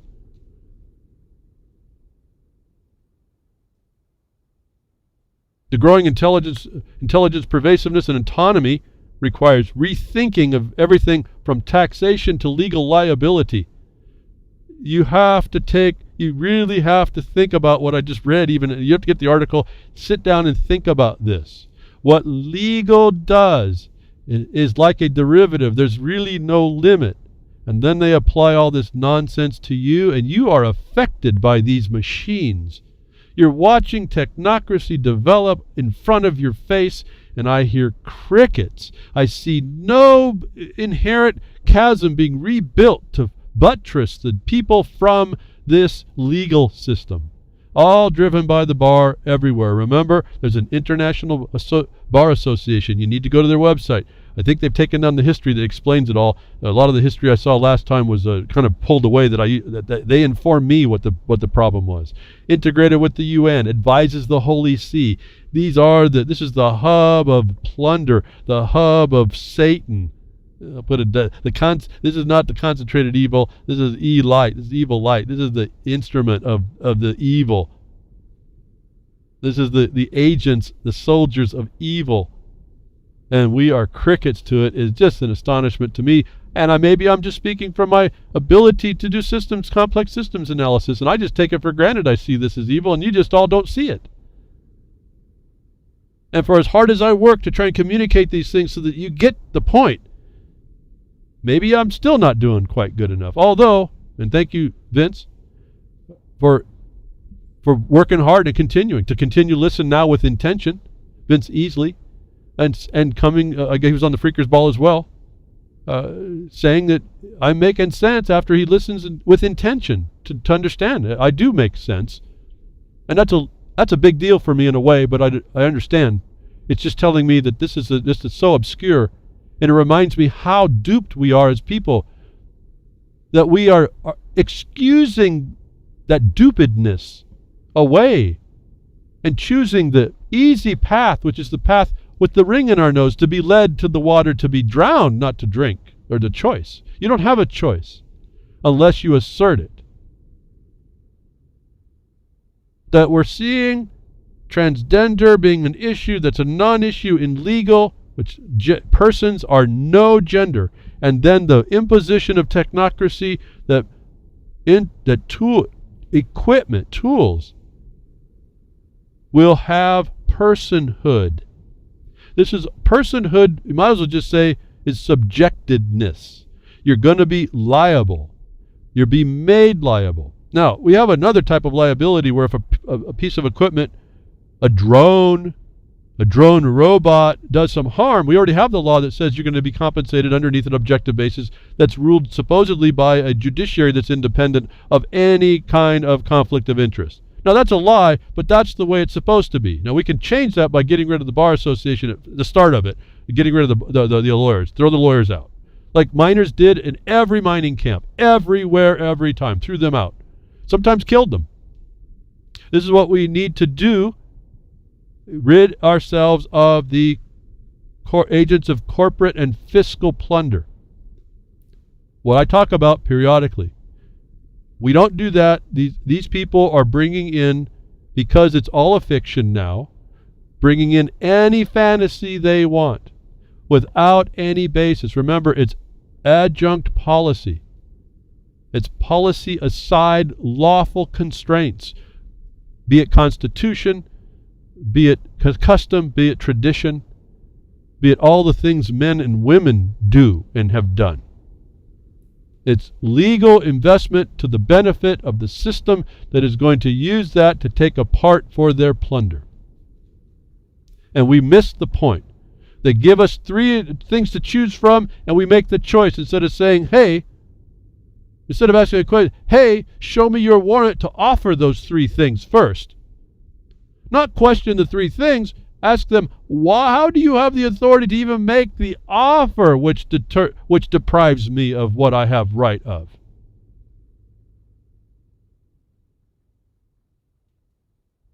The instruments of electronics and those that control the switches are controlling our wires. The fix is in. You walk right into that. In fact, you see it in all the contracts when you try to get involved. Now, I don't know where this comes from. We have a domain, and then all of a sudden the domain is the property of the registrar. Are you kidding me?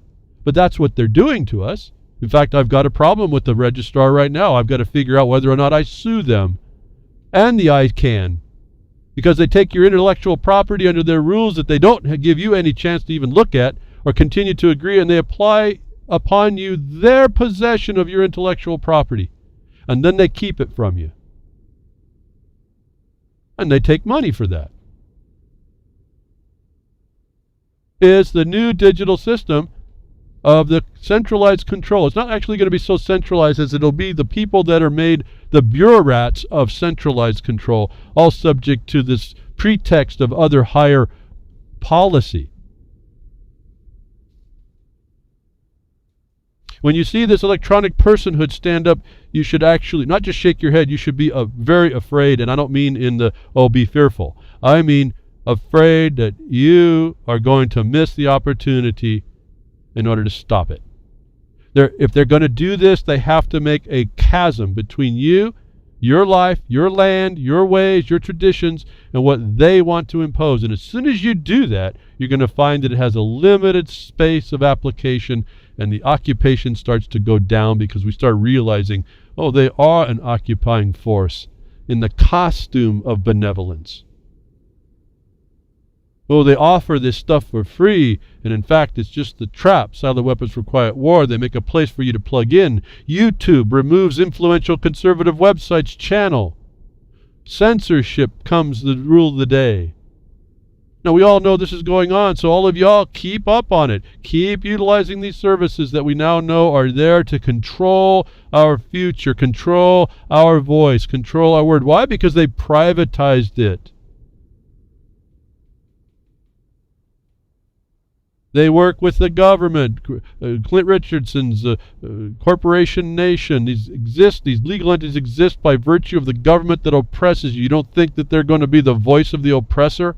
They're the action arm of the oppressor. YouTube channel of YouTube channel of influential conservative politics and law website Legal Insurrection has been removed by the video sharing service citing copyright infringement claims. Please don't confuse me with talking about politics or that it's a conservative website or anything. Understand, or even that they speak of the law, understand that there's a public-private partnership going on of censorship, and they will do whatever they want. Now, I'm not going to analyze this. I did some things, some ideas come to me when I read these things. I'm going to be careful that I get lost in some of it and how to work out the problem. You can read it, you can see it, but in fact, these technocrats working the centralized places that everybody show up to are in the seat of construction, in the seat of decision, in the seat of conveyance of information, and the education of your place in that digital circuit you've placed yourself in. And so we can utilize them, but we better understand what's happening. We can make an issue of this, and I hope they do, Understand, if it is part of the government, you can show the ties. There's going to be a limit to this digital interweb centralized control. It's not really centralized control, but there is a central control. It happens to be the fictions that are running these systems, and their concurrence with state, federal policies, international policies actually. That I put a link to that story. I put a link to the website. Don't know anything about it. I don't even read it. You can read. You can do. All this information is available. I'm just saying, YouTube is a technocrat condition that's showing you that censorship is here. Now, they may back off, but what they've done is they've shown you they can do it, and then they've gauged the sentiment of the people. And as long as you stay crickets, they'll move further. I don't know how this is going to turn out. I really don't want to look at it that deep. I don't have the time to look at it that deep. These are evidences of what's going on. And so here we have legal insurrection was just a video account for a website called Legal Insurrection was just pulled. And I sent out a tweet to the tweeter of this story, Hans Grun, and thank you for what you do, Grun. Hans putting all that out and letting people see stuff. This is where I pull some of what I get my ideas. I answered him, I said, apparently, Hans Grun, the insurrection won't be televised either. We were told way back when, not so way back when actually, the revolution won't be televised. Apparently the insurrection won't be televised either, folks. To kind of show you there's really no limit to this. This is going to continue. Now, the Internet of Things or the automatons have personhood.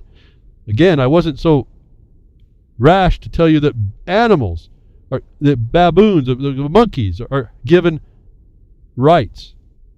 This is because you're living in legal fiction land. Do not limit the capacity of that to look insane.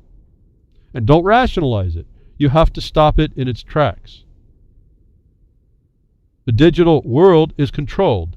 It's beyond. I keep telling you it's beyond us. Those of us here that listen to me, most likely we all know that. We put up with it. We make our decisions. I've told you, I don't use Skype. It becomes a big it's been a big impediment. I still don't use Skype. We use Raka2. Finding out that they dropped the encryption on that, folks. I'm now in the market for a better one. See, this is what they do. They get you in, and then they drop certain things, and then you're made vulnerable. Big one that everyone's been knowing about, and I heard this come up, and the reason why I was even talking about this is I've heard some people actually talk to me. They're getting emails. The recent emails are a trap. If it's a WhatsApp email, do not click the link. It's a scam. It's a hack.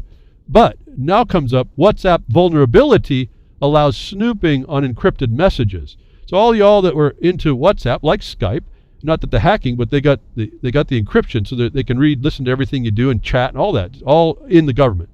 Why I told you why Microsoft paid so much money at the time. Everyone was astonished. Why would they pay so much money? Because they were told to go pay for it so they can get at the communication that got popular. The government can do that. All in face of them saying they're protecting the user's rights. They're not. They're giving it right in the user's terms. They say they're giving the stuff to third parties. WhatsApp vulnerability now, this is something out in the programming, allows snooping on encrypted messages. Now there was a little debate. WhatsApp certainly coming out and said it's not a back door. WhatsApp vulnerability was determined to be a back door. They come out, well, it's not a back door. Well, let's just keep it as a vulnerability. The WhatsApp has a major vulnerability. What's up with the WhatsApp backdoor story feature or bug?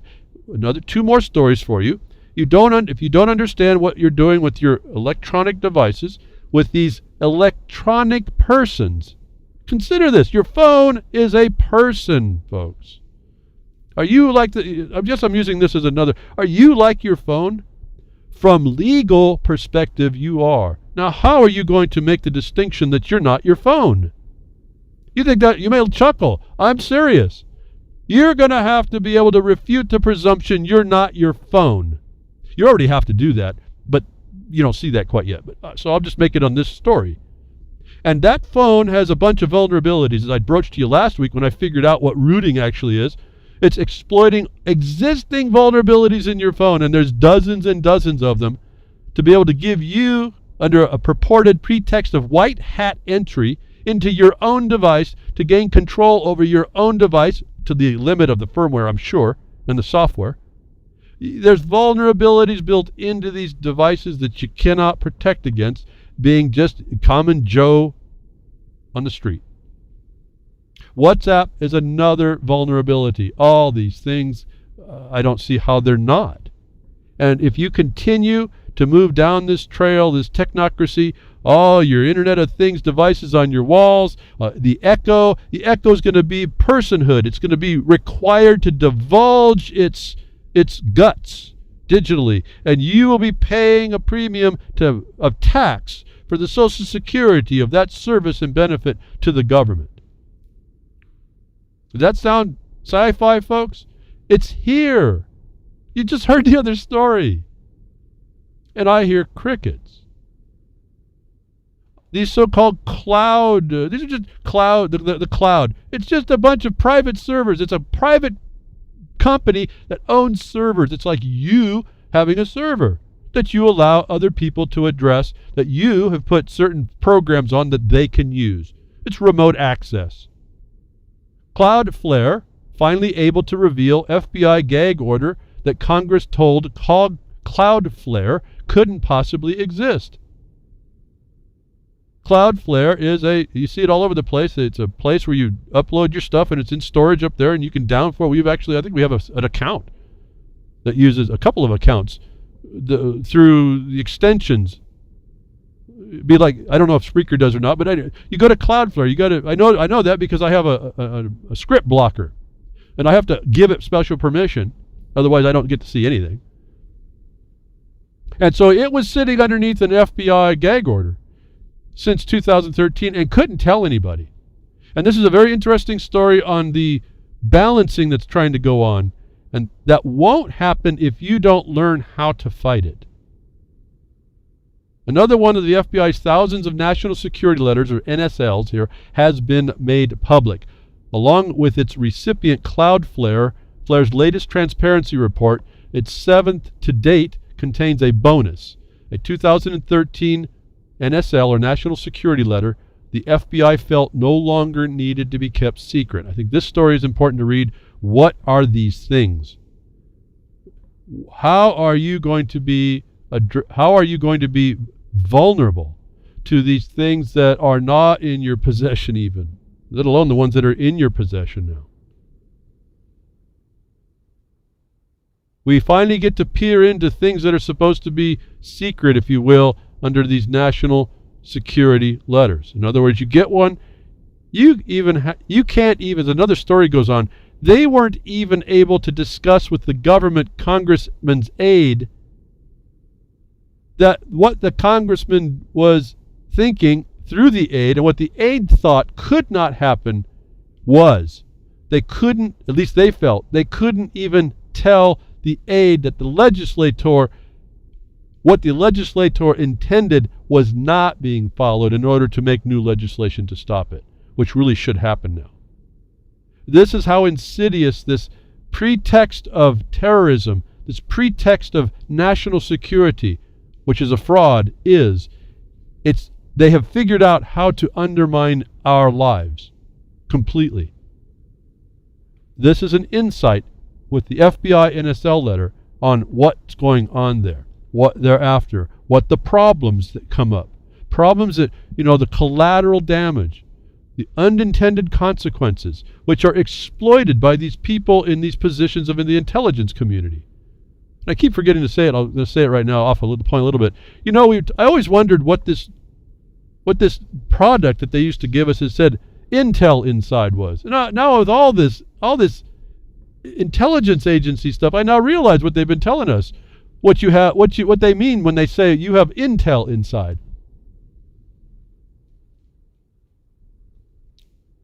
Somebody who is purported to be one of these whistleblowers, whom I came out in the first week and have said his name was, because of his name we should actually be saying Snowjob, is Snowden.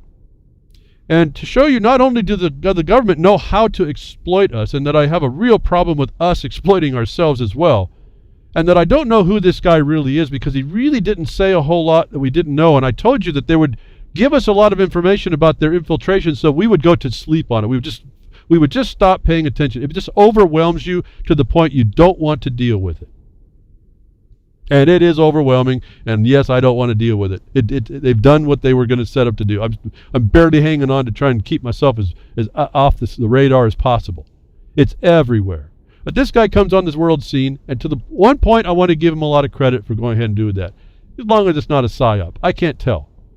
But to show you that even this guy, for his intelligence, he worked his intelligence, as intelligent as they was thought, the government figured out he was the proper guy to fit in that position, notwithstanding his political views, or his views on people, and what the government's limits are. But he's the guy in the job. He decides that it's gone too far. He comes out and he does his thing. And over this time, we've been watching this drama, the Snowden drama.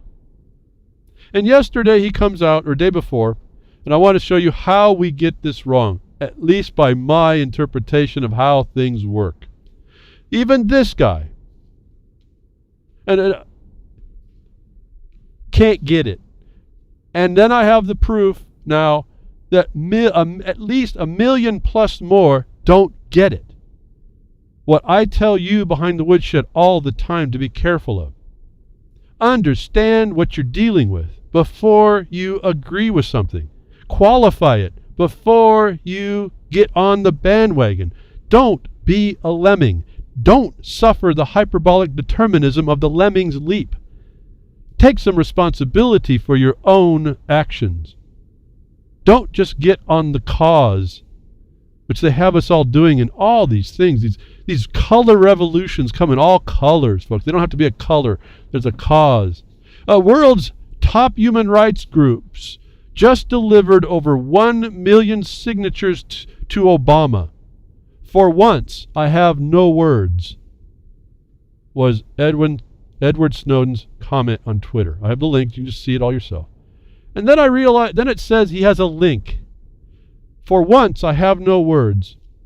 Now, I realize he's speaking to the care of 1 million plus people to come with a petition, ostensibly in innocence, to help him. I understand that surface response. But even so, he says he has no words. I responded, I'd have lots of words about this. Because the very next thing that he shows is a link, which is to an organization which says pardonsnowden.org. And then there's a picture. And this then at the bottom of the picture, because that's the graphics, my eyes went right to the bottom where the pictures are, because I guess I'm picture oriented. It says Amnesty International, ACLU, Human Rights Watch, 3 squares. Now I hope some of you listening to me have already picked up the clue, the secret, the answer already of what I've already said. But let me read the graphic. Got his face on it. He's looking kind of blank into the picture. Anyway, it doesn't matter. The heads of the ACLU, folks, again, so much flashes in my mind. Remember, the ACLU is a bunch of attorneys, bar members, professing to do good. The heads of these are the people in law, supposedly, that know better. The heads of the ACLU, Amnesty International, and Human Rights Watch appeal to a President Obama, colon. Why colon? Where's this? Anyway, we are confident that Edward Snowden will be remembered as a human rights hero and one of history's most important whistleblowers. A presidential pardon for Snowden would be a brave affirmation of citizens' rights to hold government to account when power is abused. On the right-hand corner at the bottom it says, Pardon Snowden. Have you got the secret, folks, yet? Attorneys are going to the president and saying, Pardon Snowden. Was an impossibility in my mind right off the top. Why, folks? And I'll give you a link to a simple definition, and I'll read the first parts of it. Pardon, the action of an executive officer of the government that mitigates or sets aside the punishment for a crime. Sets aside the punishment for a crime.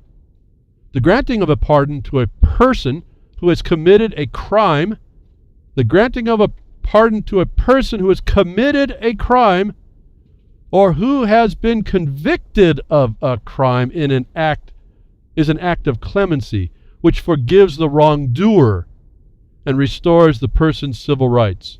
Civil rights. At the federal level, the president has the power to grant a pardon, and at the state level, the governor or a pardon board made up of high-ranking state officials may grant it. My response, folks, maybe you picked this up. I just responded this way, and thank you to Cowboy Tech, he tweeted this out to see this. I would have a lot of words, Cowboy Tech. Now I'm speaking to all you listeners. I'd have a lot of words. Where Snowden says I'm without words. I know what he's saying there. I know the inference.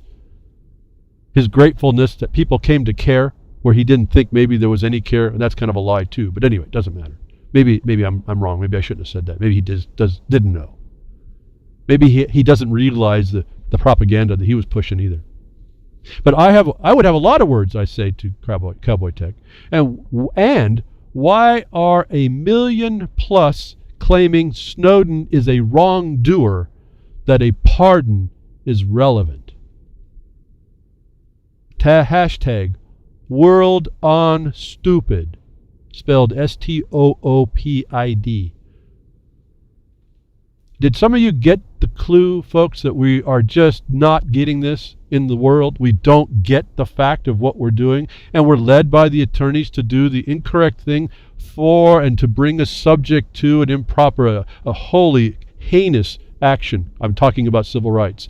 That for the attorneys to petition Obama, oh, they got the right guy. But the right guy's power is only over wrongdoers.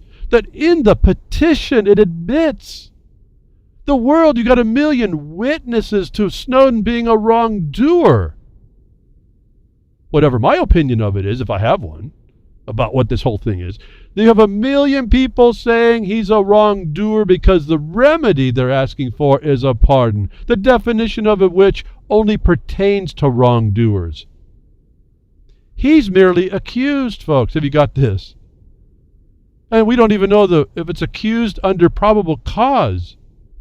A lot of fake news on this too.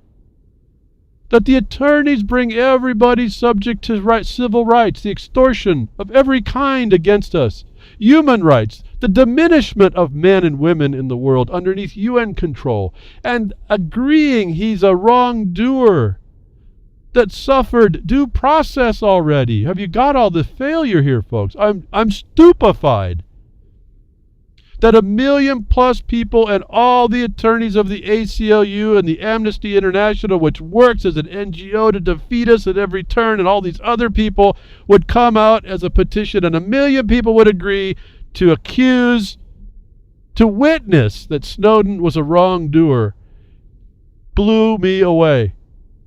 And I heard worse than crickets. I heard a bunch of false accusers here, folks.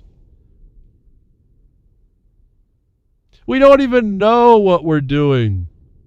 We're completely emotion-driven.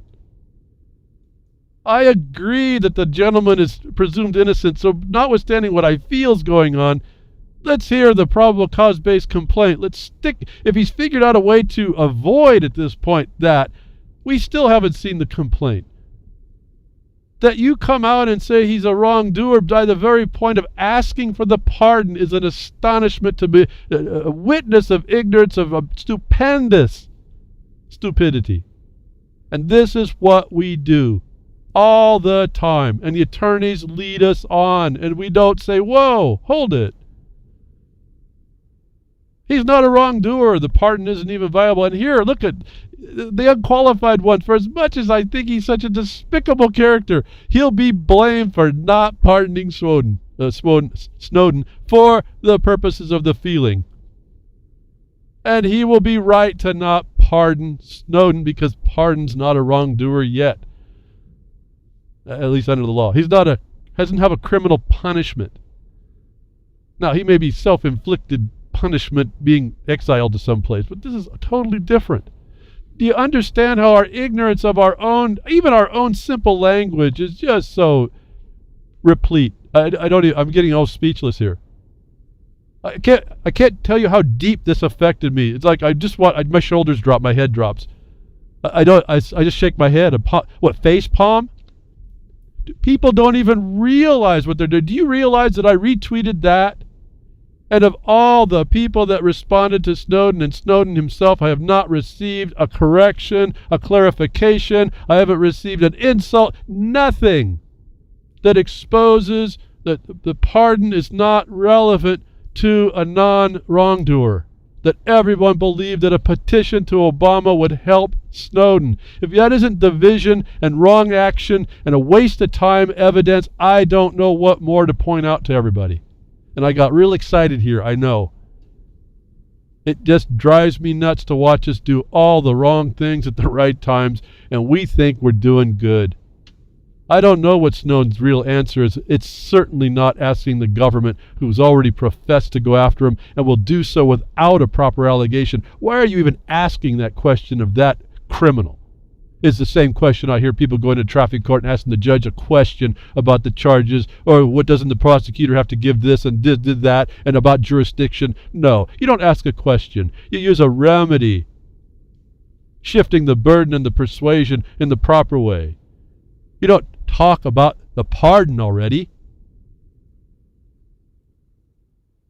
Okay, I guess I've said enough. I don't know. I just see things a different way, folks.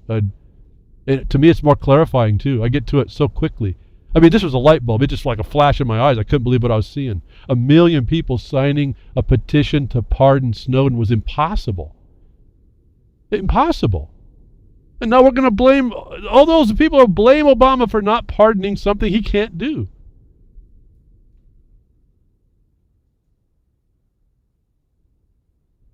Pausing enough here, folks? Quiet, making you think? I don't know. I hope so. I want us to think better. I want markonthebeast@yahoo.com. Markonthebeast@yahoo.com. If I've got this messed up, I need to know, because 1 million plus people didn't send a Twitter back to me to say you messed up. And I mean on proper terms, not just because they emotionally respond that somehow they think that I might be against Snowden. At the point of the law and the guilt, no. He's deserving of all due process. He deserved a lot better than he's gotten at this point. Truly, a whistleblower shows us the complete destruction of the intention under law of the same guy they're asking that the whistleblowers to be protected. They're asking for this pardon before it's ready. Wow. We really have a problem in us. If he's innocent until proven guilty, why do you call him put your signature down on a petition to call him a wrongdoer by asking for the pardon? Wow.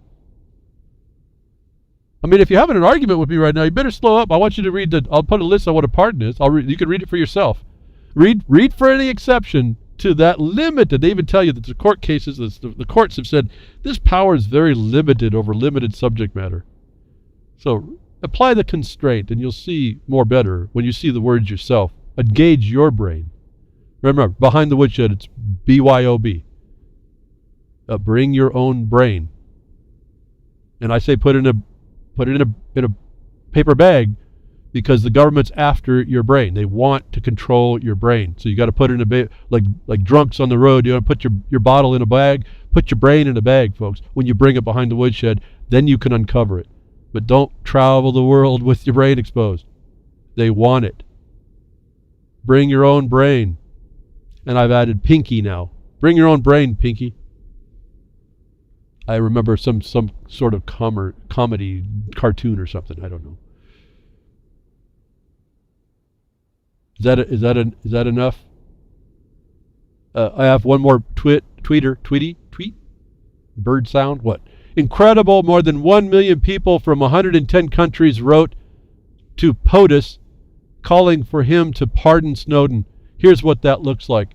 And I said, no doubt incredible, absolutely incredible how stupid people are in action. Talk about mass. The huddled mass of insanity, the mass mob rule. This would be mob rule. And you see a map. Big green spot on the United States as well. Little red spots everywhere else. All over the world. Not getting it. And not conveying that across the same social network. Hey, you're not getting it.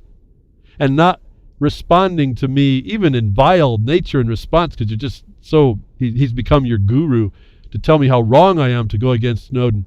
Not a sound, folks. Crickets against the most obvious and glaring error. And agreed to by the attorneys. Folks, if they can get this that far wrong, how do you think they're going to treat your cases? They could care less. They care less. They want to tell you how to do it wrong, so you continue to do it wrong. And then you won't tune in a mass to listen to how I'm trying to suggest to you we do it better. And we do it better. We don't come up with these insanities that I see. The deception that goes out and continuing despite evidence to the contrary. Evidence to the contrary. We live in a continual court case in our life anymore. We're in that civil war. Everywhere we go has to be evidenced. Make the records, folks. The records are made. Are we listening to them? Moving on. Globally, right? I mean, the whole world is just stupid. STOOPID. No, I guess that's stoop ID. I guess we can all sit there on our stoop, too, doing nothing. A leaked Kerry audio shows hidden Syria backstory.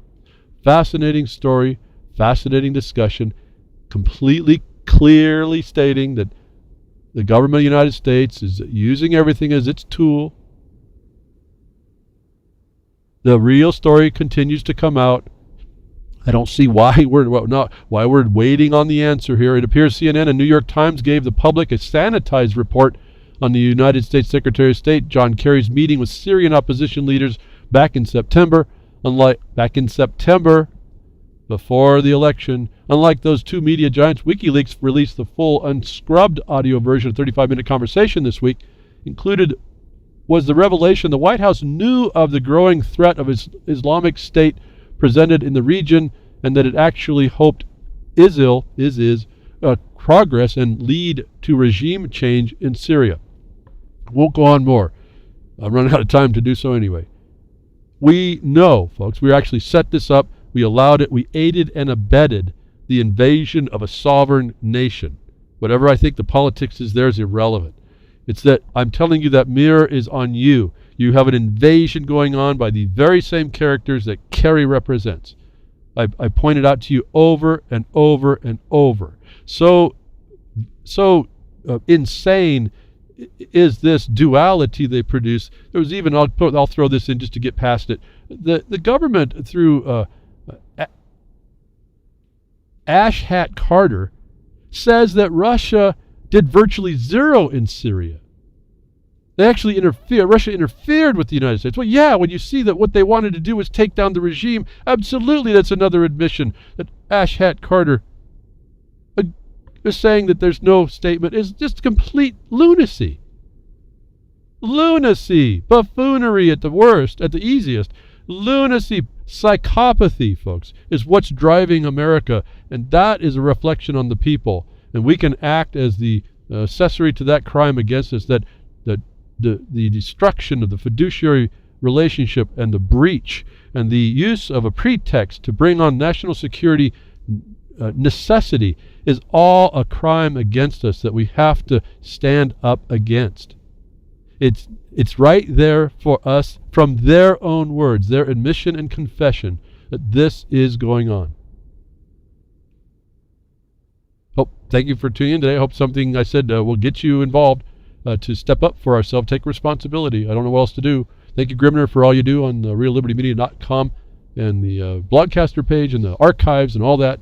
And folks, donate. YouTube account. We need, I think, only 5 or 6 more, folks. Be the 100th. Put it in there. Don't wait till the 100th, but put it in there. Tell us who the 100th is. We get that new thing. It's broken along. Thank you for the 3 or 4 that actually jumped in. UCY.tv. Thank you, Jules. We appreciate your podcast, your podcast, and the late broadcast on Thursday. And freedomsnetwork.com, social network. Grammy Mary, thank you for the Spreaker. And we got tons of places to listen to the broadcast. Send it out, folks. I'll be here next week. Tech Diffs and Nature Willing.